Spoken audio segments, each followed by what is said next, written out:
Hello, my name's Colette. Um, I've just finished doing the weekly tarot card, and I thought I would do a little chat on spirit guides for you, just off the cuff. Nothing too structured, just my kind of thoughts on spirit guides and how I see my spirit guide or whatever. So there'll probably be a lot missing. It probably won't be anything like people who really know and understand and have maybe studied spirit guides or whatever. This is purely my experience of spirit guides and that aspect of spirituality. So where do we start? People that come to me for readings, etc., bit by bit get to know that the reading very much is under the control of my spirit guide, Whitestorm. He's a Lakota guide, and that life he's from shows from the 1400s. He's a fantastic guide. We absolutely adore him.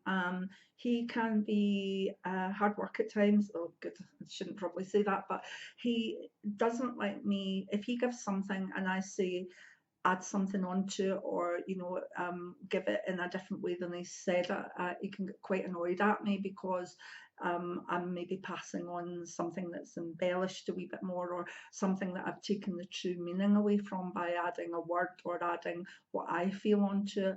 So I've learned in working with them over the years that I do get told off occasionally and do get told off in front of clients, which can be quite funny for them because they, normally I'm quite upbeat or whatever, and then I'll sort of give something and then go, oh no, he's not agreeing that that's what he said. He said or meant something else. Um, White Storm is what we call an evolved guide.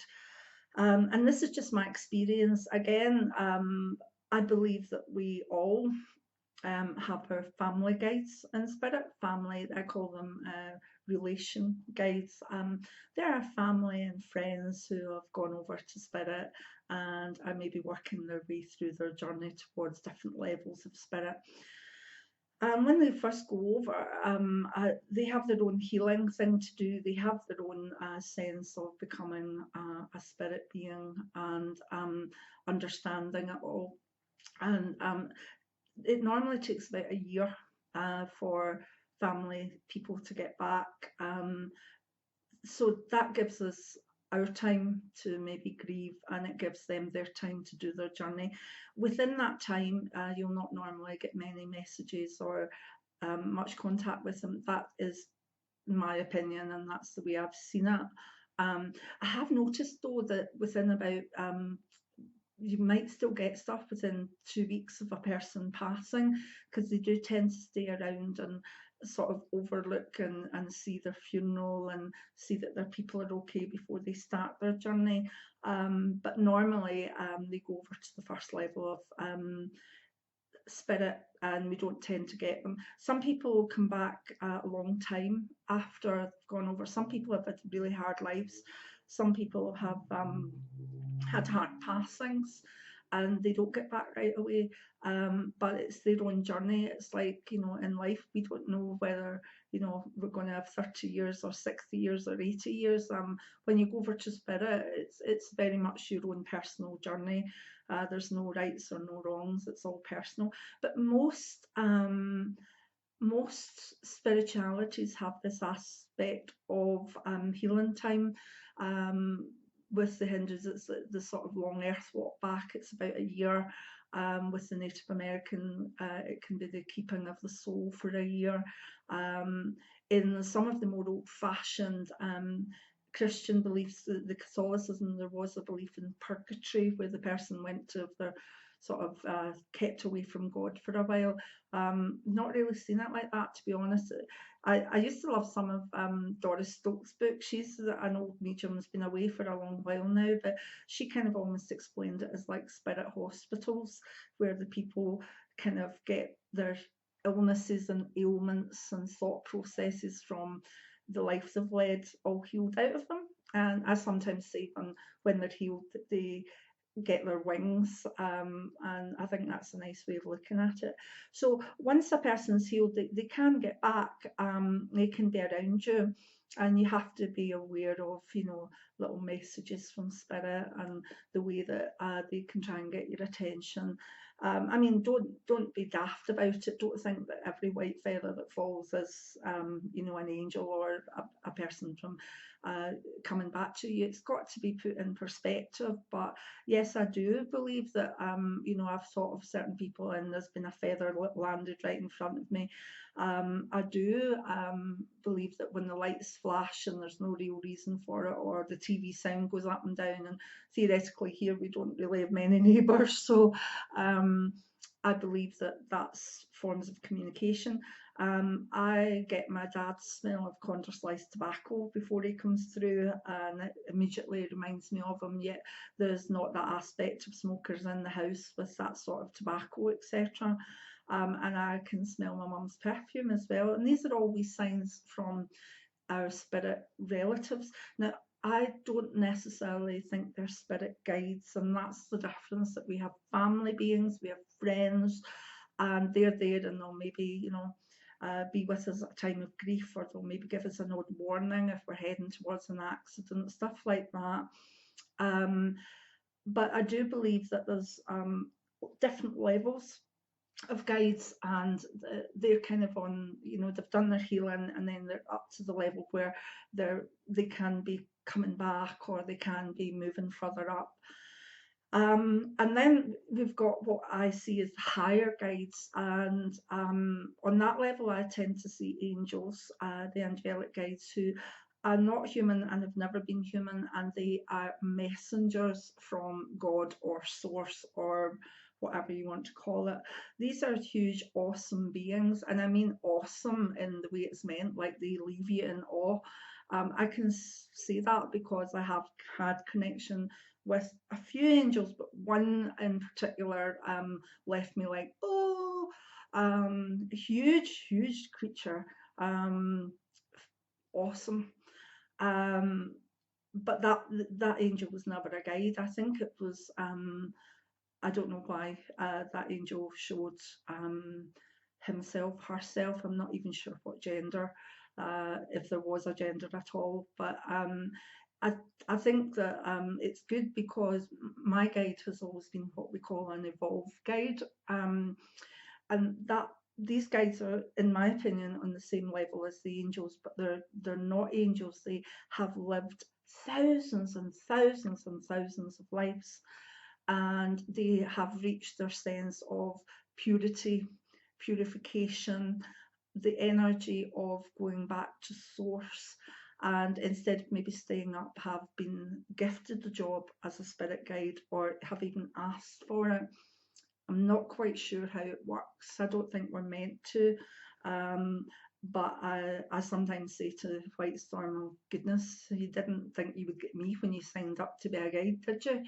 And sometimes he nods his head as though, yeah, you're right there. But then he is quite a comedian, so who knows? So the higher guides, the evolved guides, tend to come to people who are using their spiritual knowledge and are walking a truly spiritual path for other people. And that's where the difference is. We all have family guides, we all have people round about us that have been maybe are connected to us, but the higher guides, I believe, are there for people who are walking a spiritual path, maybe even that's their way of making a living, maybe that's their way of just being. And so I know that most genuine clairvoyants and most genuine healers, etc., will have a guide. Whether they truly can access them or feel them or not, that can take time, it can take life, etc. But I do believe that people that actually are out there doing their spiritual work do have a higher guide, whether it be an angel or an evolved guide. As I say, White Storm is an evolved guide. I'm lucky, he's been with me since birth, and I've never not had him. I've always been aware of him round about me. When I was little, I used to call him my Nindian boy, my wee Nindian boy, and it was only when I was in my 30s they actually gave me his name. and that was a long time to wait for a name, but I was content up to then just to call him my Indian boy, or as I got a wee bit older and that didn't seem quite so PC, just calling him my Native American guide. But when I started following a Native American shamanic path and I got my name, he gave me his, which was beautiful. He helps me in all my work. He helps me particularly with clairvoyance. He helps me if I do healing, which I don't do so much of nowadays. He helps me with ceremony. He helps me plan things. I don't believe he's really helped me with books as such. Like that's the writing that my books, although a lot of them are spiritual, I've maybe felt him about, but I don't really feel he's actively given me stuff for books like he'll maybe give in the middle of a reading. So I feel he's more of a helper guide for other people through me. But I have the joy of having them around me. So without him, I think I'd still be a good clairvoyant, and I certainly would know my tarot.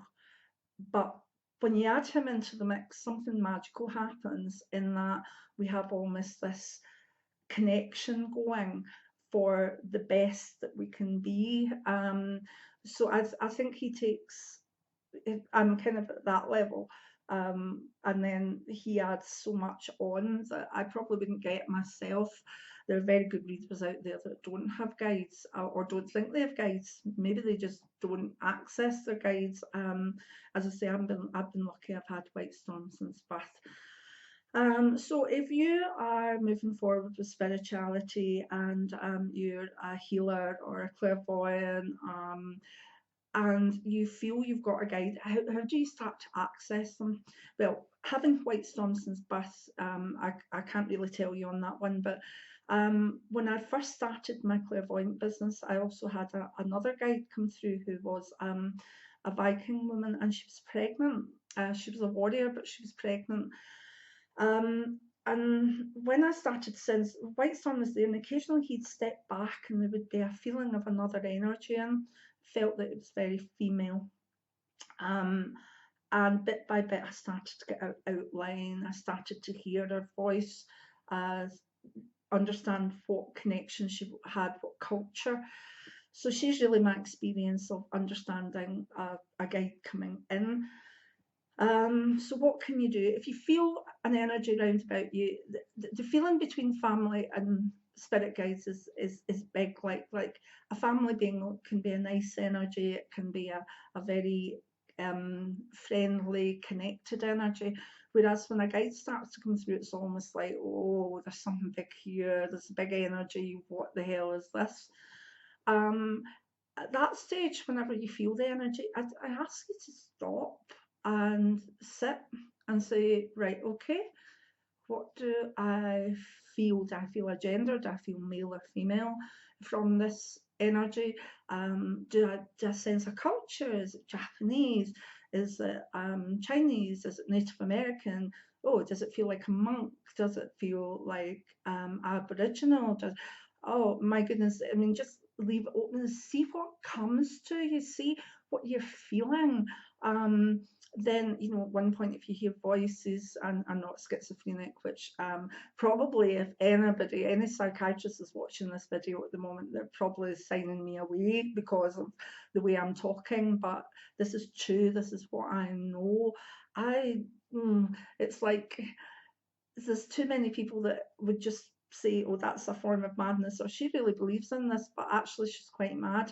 I don't feel mad, and I don't have anything that would indicate I'm mad, apart from the fact that I do predict things and do talk to my spirit guide, etc. But I know that people who don't believe in this have written me off right away with this video. However, what I'm trying to say is if you feel the energy about you, become kind of like David Livingstone, become an explorer, find out as much as you can. Ask, say, you know, I feel you, but I can't see you yet. Could I have more information? and you might get a sense of, you know, smells. It was very spicy Moroccan smells, or well, that could be an African guide. And it's really up to you to build up your relationship with your guide. They'll come, but it's up to you to let them know that you're willing to sit still, to meditate, to understand that, let them know that you welcome them and that you welcome their appearance, you welcome what they're going to mean to you further down the line.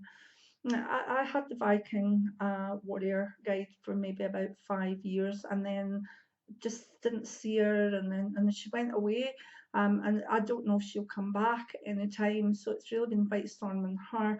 And I have seen an angel, but the angel wasn't the guide. Was a guide. I think it was just a case of for me to feel that energy, so that I would know what that was about.